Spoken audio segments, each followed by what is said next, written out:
Hello, this is Steve Laskovich of Luminous Works Training, and I want to talk about Illustrator, and Affinity Designer, and PowerPoint, and a whole bunch of other programs that allow you to draw simple shapes and allow you then to create whatever icon or graphic you want from those simple shapes.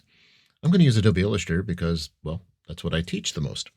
So I was looking at the weather on my iPhone not too long ago, and I thought, Apple's little cloud icon is pretty attractive. And I started thinking, why? Why would it be so attractive? It had that shape that you see on my screen there.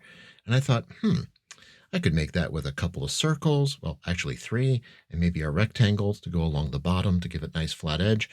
But the size and position of those circles was extra double delicious to me. And so I gave it some obsessive thought, of course. And so I started working on it. And I noticed a couple things. I thought, I wonder if their designers are thinking like golden ratio kind of sizes. And I think they were. So I noticed if I start with a circle that's only 1 inch across and another one that's 1 foot or 1 mile across, whatever, just keeping the units ambiguous here. If you like centimeters, hey, that's awesome. In fact, that's enlightened. So here I have something that's 1 unit across. Here's 2 units across. And the third one, I realized, it's about 40% bigger than the smallest one, which would be the square root of 2. But hey, don't worry about that. I just went with 1.4, rounding off. I know you want to go into the heavy math thing. That's awesome. You go for it. Also, that rectangle, and you can see kind of a likeness of it up there at the top. That's the spacing between the center of the smallest and the middle-sized circle. And I was giving that some thought too, and I realized, where that middle-sized circle comes out of the largest one, that's kind of like a right angle. It's coming straight out of that edge. I'm like, what distance would that happen? And I came up with, that. So I'm just going to use these numbers. They're close enough, and if you wanted to memorize a thing, that wouldn't be bad. And then you make your beautiful little cloud icon, and then you can enlarge it, reduce it, so it doesn't have to keep this size. You can make it as big or small as you want. Of course, you may not be after a cloud icon at all. What this video is about is the strategy, the overall strategy that allows you to make anything. And I just want to tell you some features in this program that also you find in others like Affinity Designer and I guess PowerPoint and Apple Keynote and a few others that allow you to take these simple things and clobber them together to make what you want. And then I'll add a little extra thing that's pretty Illustrator specific, a little bonus thing to let you know how you can make that entire cloud icon out of a single circle. Whoa, how you do that? Well, you're going to find out at the end. So what I did is I took my ellipse tool in Illustrator, and there's a similar one in these other programs too. You can make circles, ellipses, whatever. And one thing Illustrator offers is the ability to simply click somewhere. It's one click, and then you can put in the dimensions you want. So if I put in 1 for the width, and these are locked together, I'll get 1 for the height, and I'll have a perfect circle. And then I have a 1 inch or 1 whatever unit circle. And so that's what I did. I did it several times, and I made a 1, in this case, inch, 2 inch, and 1.4 inch circles. I made them slightly different shades of gray for reasons you'll see in a minute. And having done some analysis, I came up with 2.2 across for the rectangle, and the height, same as the little circle, though it could be a little shorter, and that would be fine. So here that is. And now what's really cool about Illustrator and these other programs is when you move stuff around, they have these little smart guides that shoot all over the place. And I have just enough stuff where they're going to be a little bit annoying.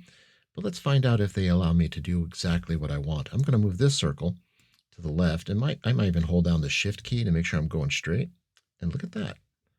When the left edge of that larger circle gets at the center of that smallest one, a smart guide appears to tell me so.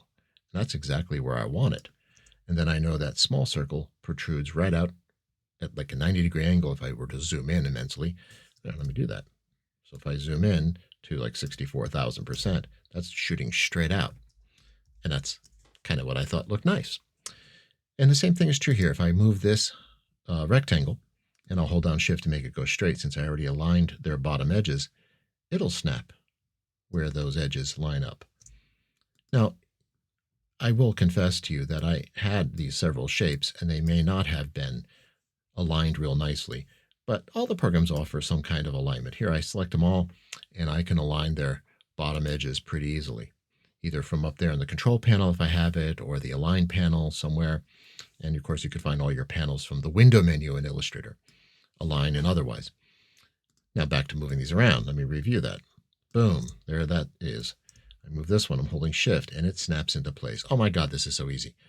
I'll take this circle, Shift, drag it over, and right there, boom.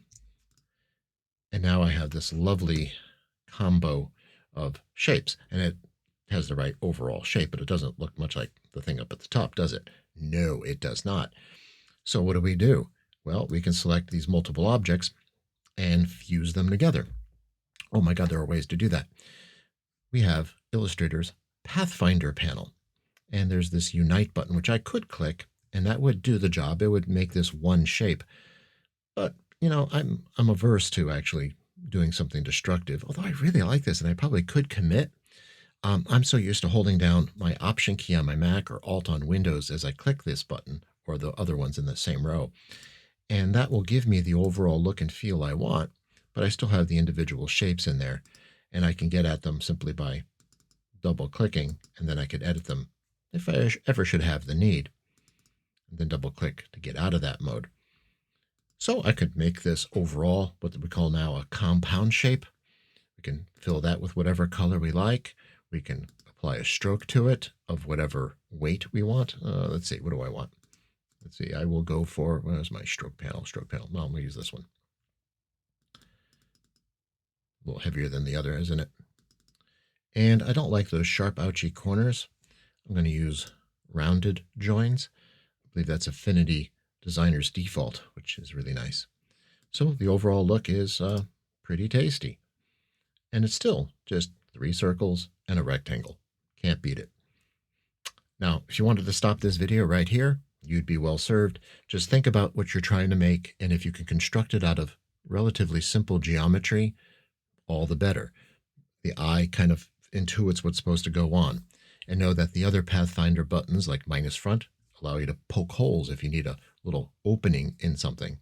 Or overlapping shapes can give you just the intersection of the two, and so on. So simple shapes and Pathfinder together, really, truly awesome. Now for a bonus. I'm going to make another circle, 1 inch across, right here. 1 inch by 1 inch. Again, it could be one whatever. And I'm going to get rid of the stroke for now, just make this a little easier to look at. There we are. And hey, I said I want the selection tool. So there's a circle. And one thing you may not know about Adobe Illustrator is any individual shape can have multiple fills and multiple strokes, which is kind of trippy if you think about it. So what I can do is I can go over to the Appearance panel. Again, if that's not on the screen, and it may not be, you can always get to it from Window, Appearance. And then you can tell Illustrator, I want to add an additional fill. So I added a second fill, and I'll make it a slightly different color here. Slightly different fill, so it's a little tiny bit darker. And here's the trippiest part of all. When you have multiple fills or multiple strokes on an individual shape, each one of them can have effects applied to them, either from the menu at the bottom of the Appearance panel or from the Effect menu up there. I'll use the one that's conveniently located there at the bottom of Appearance. And probably what I call the trippiest of all effects is Distort and Transform. And so what I'm going to do is transform this one fill, and I'm going to make it twice as big. Let me lock that together. Twice as big as the other one. Now it's twice as big. And let's see, I want to make sure that the bottoms are aligned so I can make sure that reference point is sound. That's cool, right? I can decide how they're aligned to each other. I stop right there. And I'm also going to move it over, I think, half an inch. Now make that an inch. Sorry, I forgot which alignment I had there. So make that 1. Perfect. So the center, bottom edge, center has moved over 1 inch. And it's twice as big. It's like I drew a second circle. Now this sounds like a lot more work than making a circle. There's a payoff, I promise. So that's good so far. I'll do another one, another extra fill. Here's another one, and I'll make that a different color again, a little darker still, maybe not as dark. And also do a little distort and transform. And this one is going to be 140%, 1.4 times as big. And the bottom edge is lined up. And this one's going to be moved over, I don't know, maybe 2.2 inches. 2.2 inches. Yep, 2.2 inches. 2.2. My God, this is looking amazing. Keep in mind, this is all still just this one wee circle, and it's got these echoes automatically being formed. Well, okay, I'm building them, and you would too. But I swear there's a payoff here. And I'm going to build one more additional fill, and this is going to be really wacky. I'll make this one darker still so we can see it better. And I don't want a circle. I want a rectangle. So how do I make a circle's fill a rectangle? There's an effect for that. Convert to shape, rectangle. And it always adds this extra bit. I want it to be exactly the same size initially. So I'll say no extra, no extra. So it's a square exactly as big as that circle, that is as wide and as high. And then on that one alone, that one fill alone, let me just turn it off so you can see it. There it is. Yep, there it is. That's looking like a rectangle. I'm going to highlight that fill, and I'm going to apply an additional effect, or distort and transform.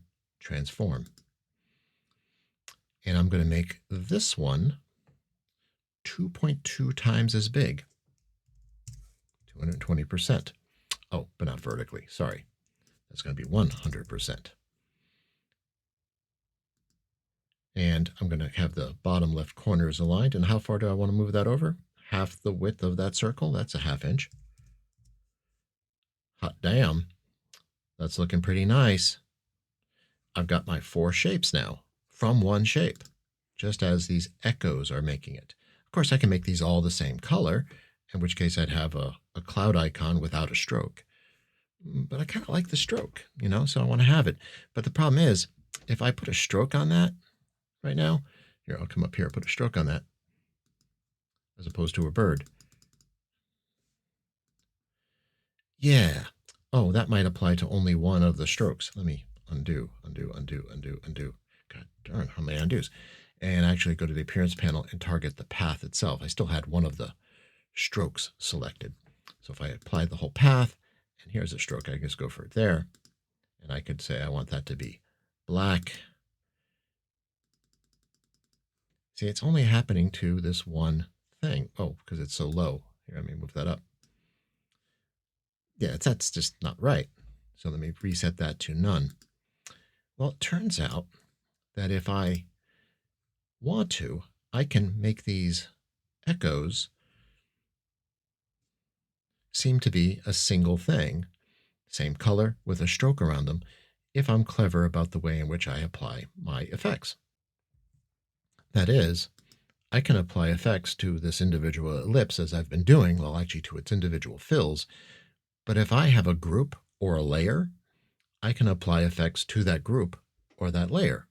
So I'm going to take this individual shape, I'm going to group it. I know that sounds weird, one shape grouped.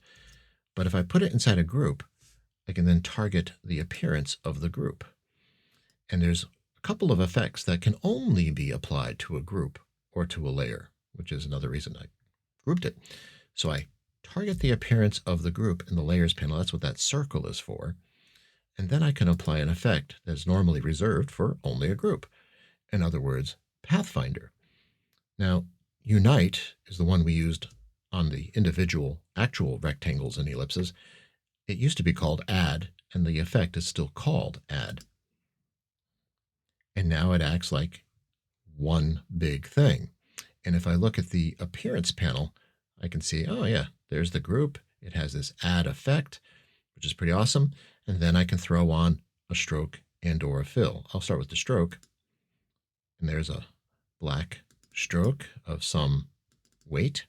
And I can click on the word stroke and make it rounded. And you notice the underlying fills disappeared because it kicked in a new fill that is set to none. Well, that's easy to change. We can make it as light or dark as we wish.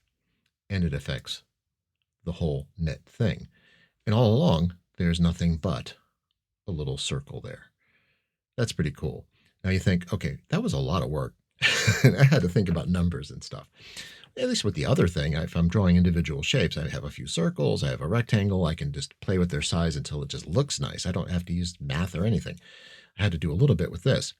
But the beauty of this is I could take any circle and apply styles to it, graphic styles to it.